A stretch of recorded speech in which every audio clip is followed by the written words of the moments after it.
Welcome back to the channel, everyone. Today's another special day. We get to talk about the Blackberry Priv, and when this phone came out, I found it to be one of the more interesting phones of that year for sure. And I saw a lot of reviews of this phone, and I was just so confused and more so fascinated about a phone that looked so nice, and didn't have a home button, didn't have anything on the front, had a little bit of bezel, but had a slide out keyboard. And that was one of the most fascinating things about this phone. And every time I looked at it, even now when I look at it, I'm like, man, Blackberry, if they went this route, they could have probably kept balling out and probably would have still been around, to be honest. As we know, one of the biggest evolutions that have happened since this phone's release happened just like a month or two ago, where pretty much Blackberry is, I think they're going to be out. I don't think they're going to be producing phones anymore. Their company, I think it's called TCL or something, they pretty much said that they're going away from Blackberry and they're not developing phones for them anymore, and they were with them for a while, and I believe they made this phone as well. So we really don't know what's going to happen if Blackberry wants to sell their brand name and everything to a different company. I'm not too sure, but I guess we'll find out whenever. But this phone, they eventually made the Blackberry Passport, Blackberry Key 1, Key 2, all those phones, and I definitely do like those too, but I think this one is my favorite one out of all those. And this thing came out in 2015, so this year it will be turning 5 years old. And what's funny is that it really doesn't look that old, and it doesn't even look that bad, even with that keyboard. Now you can slide that keyboard in and out, whatever you want to do. Now when it's out, you can see that it takes up quite a bit of display. I mean, it looks like a pretty weird looking phone, to be honest. But when you slide it back down, it really doesn't look that bad. You have a front facing speaker, you have a pretty low amount of bezel. That top bezel is pretty thick, but again, this phone came out in 2015, and at that time, it still wasn't a trend to lower the bezel. You know, we had phones like the iPhone 6s, 6s Plus. I think the Galaxy S6 came out this year as well, so still there was quite a bit of bezel on these phones, and I think for sure Blackberry did a really good job with this phone overall. Looking on the front, you have a 5.4-inch AMOLED display. It is a 1440p display, and I'll tell you one thing, the screen has definitely held up probably the best out of a majority of phones that came out in 2015, especially from a phone like this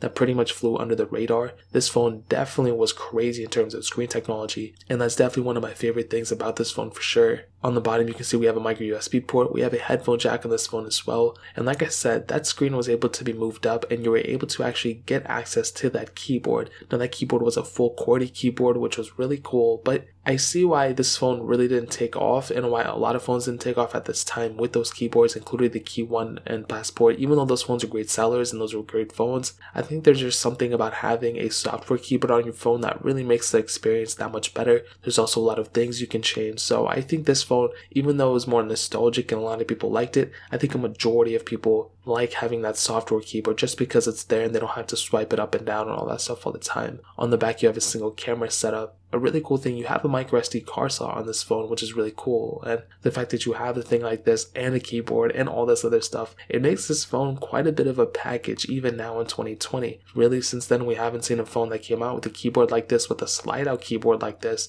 Of course, like the Passport, the Classic, the Key 1, those ones had keyboards, but those are still under the Blackberry lineup. Blackberry was really only the one doing it, and it's sad because I'm sure a lot of people still use these phones, and a lot of people like Blackberry and Blackberry OS, mostly because it was one of the more secure Android softwares out there, but at the same time, I think Android just in general is getting much more secure, so that kind of, selling factor is kind of going out the window now, to be honest, and it kind of shows because obviously Blackberry isn't doing so hot. So that really pretty much covers it up in terms of the outside. I really did like it. I think it was pretty interesting, and if Blackberry can actually make another device, I hope they were to go this route instead of like the Key 1 or Passport route, but that's my opinion. Now, hitting on the software, this thing was released with the Android 5.1.1. It was upgradable to Android 6.0.1, and that was about it. It didn't get any more software versions on top of that, which is kind of expected, to be honest, because this phone, it really wasn't supposed to be like the Pixel competitor or anything like that. It was pretty much its own competitor. It really wasn't competing with anything because there was really nothing like it. I think that's one of the main reasons why the Blackberry Priv might have taken off and done fairly well up until the Passport and Key 1, where I think those ones took up a little bit more market share. The Blackberry Priv, I think, was a pretty decent device in terms of the software because it was very stock. It really didn't have anything going on it. It wasn't like the Blackberry Passport. It was just very stock Android, and I love that so much about this device. It literally looked like the Pixel line, if I'm being honest. However, the software support for this thing was really bad. I don't even think it got a full year. It literally got like one update and that was it. And that's never a good thing. Even for an old phone like this, the longer the phone gets supported, basically the longer that phone will last. And that seems to be one of the biggest characteristics of Android manufacturers.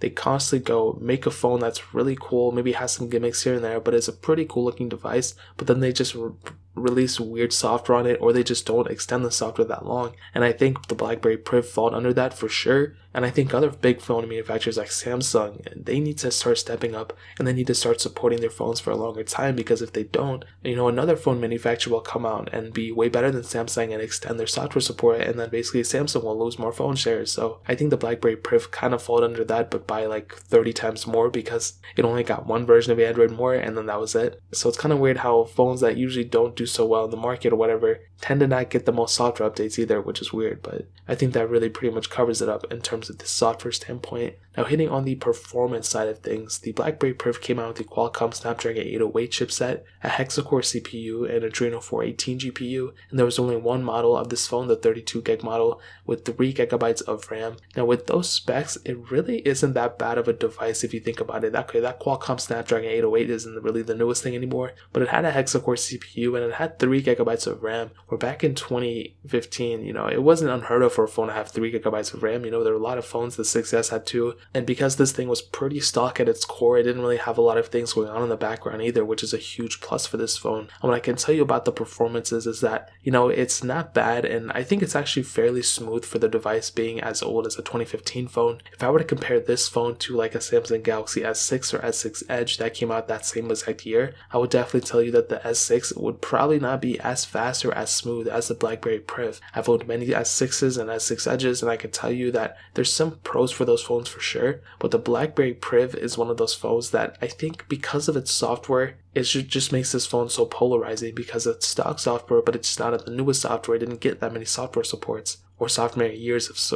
software support. I can't even talk today. So I think in terms of performance, the Blackberry Priv, I think it gets more of a thumbs up. I would say it's a little bit above average of what you're expecting. I think if you drop this phone now in 2020, it's not a good phone. If you compare it to all these other phones, the Galaxy S20s, even the Galaxy S10, it's not a good performing phone at all. But when you think about back in 2015 and you remember that this phone is a 5-year-old phone, that really makes this thing seem that much better in my opinion. So I think this phone in terms of performance is good enough in 2020, but I don't think it's something you would actually go and try to use, because it's not going to be as fast, but it's going to be good enough, I think. So I think that really pretty much covers it up in terms of the performance.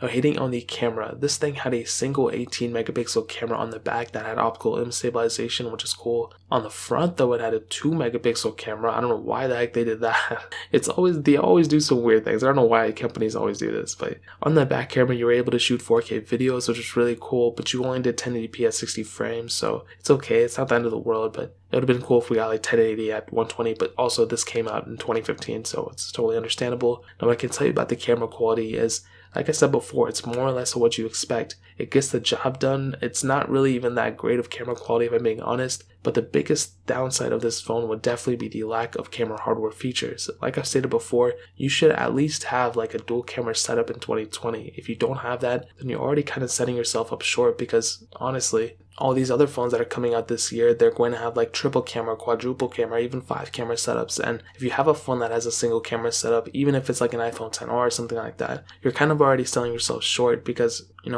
phones are only gaining more and more camera sensors. So that's one huge thing you have to keep in mind. So I think in terms of the Blackberry Priv, it's a good camera for decent quality for being a 2015 phone, but it would definitely not be my first choice. Now, ending it off with the battery life, this thing has a 3400 milliamp hour battery. It's actually 3410 milliamp hours. It does have wireless charging, which is really cool. And in terms of the battery life, what I can tell you is it's not bad battery life. It's actually pretty decent. I think overall they could have probably done a better job had they done a couple things here and there, but I think that's besides the point. This thing has a pretty high resolution screen, and a pretty big screen at that, and a keyboard to power. But even other than that, the battery life on this phone was definitely probably one of my favorite things for sure.